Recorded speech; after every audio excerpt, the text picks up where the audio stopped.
Okay, so the Nintendo Direct is next week. We are officially less than 7 days from the big general presentation where Nintendo will show off first-party and third-party stuff for the Switch 2. Huge deal because it's the first general presentation since April when they unveiled the Switch 2's initial lineup, and now they're going to unveil the next wave of the lineup. But I got something pretty cool for you, okay? So this Direct is going to have new titles, it's going to have dates, it's going to have quite a bit there.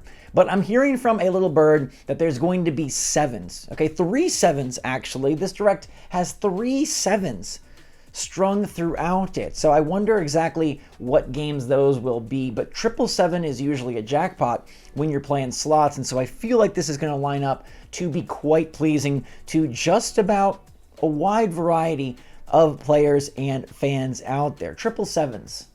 It's quite a lot of sevens for one Direct, but alas, this one will be absolutely monumental, and it's coming in less than a freaking week. We should get that announcement on Wednesday is my guess, and then that presentation will be on Friday, September 12th, and we will be in business once again for Nintendo newness. And you never know, it's going to be Smash, Animal Crossing. What are they going to show off? Is it going to be Mario, Zelda? What are they going to do? It's one day before Mario's 40th anniversary, so I feel like Mario is going to play a big role. And considering we did not get a Mario Direct this week, are they going to just do the Mario stuff within the general Direct? Maybe this will be like an hour-long show, and they'll throw in third parties, first parties, oh, and a big Mario segment. I am hungry for some Mario, and so I am very much manifesting Mario in this Direct. But a lot of people have been manifesting the disappearance of game key cards. Let me know in the comments down below how you feel about the 777s and the Direct next week, but also let me know how you feel about this new twist on game key cards. All right, lots of people were poo-pooing Star Wars Outlaws as a terrible port on Switch 2. Well, it turns out it is the crowning achievement of third-party titles looking absolutely amazing and running great and being just a real glimpse of what is possible on the Switch 2 from third parties. Now, the issue becomes that Star Wars Outlaws has a game key card, to be expected, but Rob Banton, who is the audio architect for Ubisoft's Snowdrop engine, talked about their decision to use game key cards, and I think it's very interesting, and it might make us, we gotta look at this, okay? So, Rob Banton over on Blue Sky said Snowdrop, the engine that Star Wars Outlaws is made with, relies heavily on disc streaming for its open world environments, and we found the Switch 2 cards simply didn't give the performance we needed at the quality target we were going for. I don't recall the cost of the cards ever entering the discussion, probably because it was moot.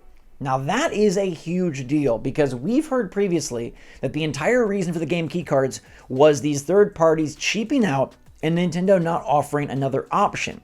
And they went game key card because they didn't want to pay a boatload for a big, juicy, heavy cartridge. Now, this is a totally different reason, saying that the cartridge itself was not capable of running the Snowdrop engine in Star Wars Outlaws as they needed it to run to get quality performance, which they did get. Okay, so SSDs are obviously heavily featured in the PS5 and next-gen consoles, and that's what Star Wars Outlaws was built for. So when they go to port the game on Switch 2, they need that fast disc streaming, and the cartridge doesn't provide it. Now, you might say they're lying, but we have evidence to prove that they are telling the truth here.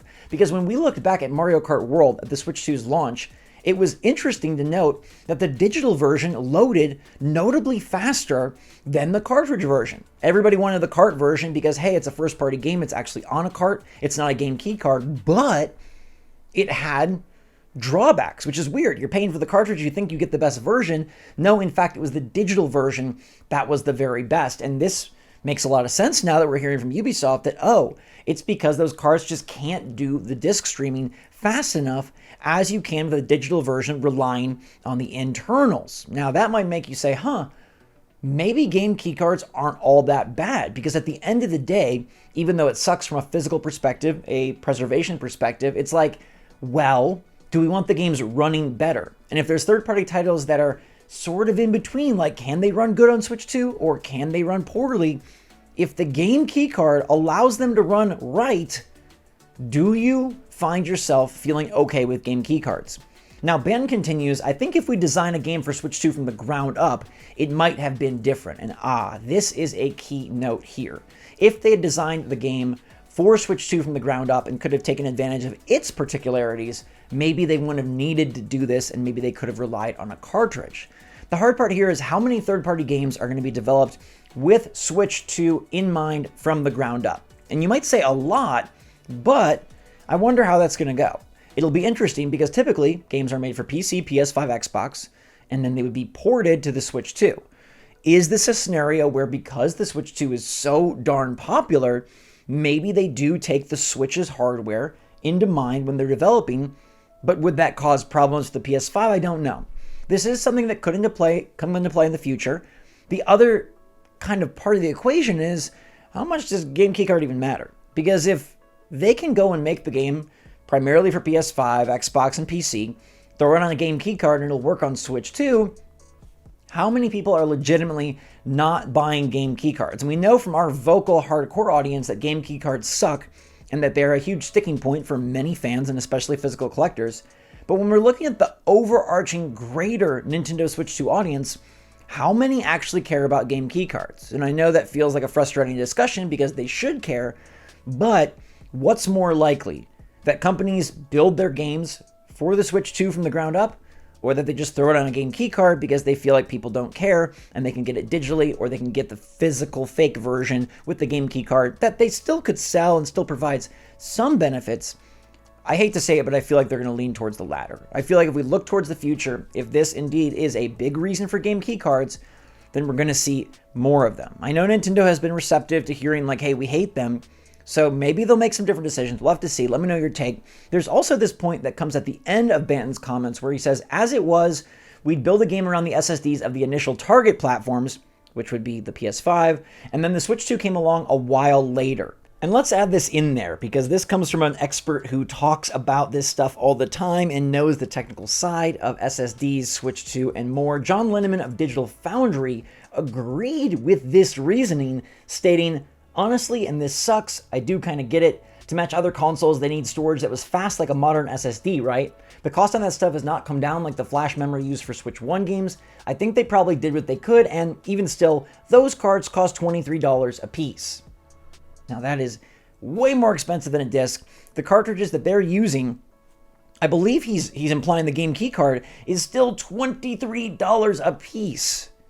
$23. It's not clear if he's talking about the regular cartridge or the game keycard, but either way, $23 for a cartridge is so much freaking money. Now, we've heard some lower values than that, but regardless, this is painting a picture to me where the situation is going to be solved by us just sucking it up.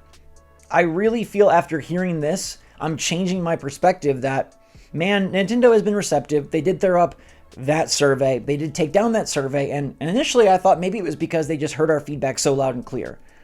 But now I'm wondering if they just don't give a crap about the feedback, because this is the way games are going to have to be, and in the long run, ultimately for their bottom dollar, game keycards don't affect sales all that much. They lose it on a few here or there from people that just wanted it physically, but they gain a lot from the game running well. And at the end of the day, if you had to pick a game keycard with the game running awesome and performance being super solid and strong, or a true cartridge with wobbly performance that's inconsistent, what are you picking? And you might say, Zach, we don't have to pick. We can have both. But I'm asking you to just think about it this way.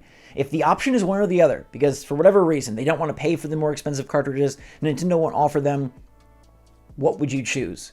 Better performance or the physical nature of the card? And I know that's a sucky decision to make, but if it's me, I'm going with the former. I want the games to run smooth. I think it's better for the system in the long run. It's better for third parties long term. And who knows, maybe down the road, whether it's LRG or one of those companies that come and make the games on the physical cartridges, or whether it's, hey, a second print run, or hey, down the line, things get cheaper and Nintendo's able to offer it, maybe we will get more physical cards. But right now, like, Outlaws is a great port. And if they needed the game keycard currently to make it happen, especially in the early life cycle of the Switch 2, we know dev kits are a shaky thing. We know that they didn't have them for a long time. They made this game purr on the system, and it was possible because of game keycards. So maybe we have to give a little bit, not love, but like a little side high five to the game keycards, because they are providing us with better experiences. And those experiences are going to continue to drop at the Nintendo Direct. We've got some fun stuff coming. We got some announcements for 2025, some 2026. And like I said, there is going to be some big surprises along the way and games that you're going to say, whoa, A, didn't think that was coming to Switch 2, and B, SwitchForce was right. Hashtag trust SwitchForce. At this point, I think this year, I think I have a 100% track record. I'm looking to keep that strong into the Direct next week. Let me know what you're excited for at the Direct. Let me know how you feel about the 777s. Any thoughts on them? Let me know. I'll post that to Twitter as well so you guys can speculate over there. But in the meantime, thank you so much for watching, everybody. A super exciting week coming our way next week, and we're still playing Hollow Knight, Silksong, Chronos, and Star Wars Outlaws all weekend long. We'll have footage and videos coming your way soon. In the meantime, thanks so much for watching. Stay safe, stay healthy, stay happy, stay positive there. Love you lots. SwitchForce out.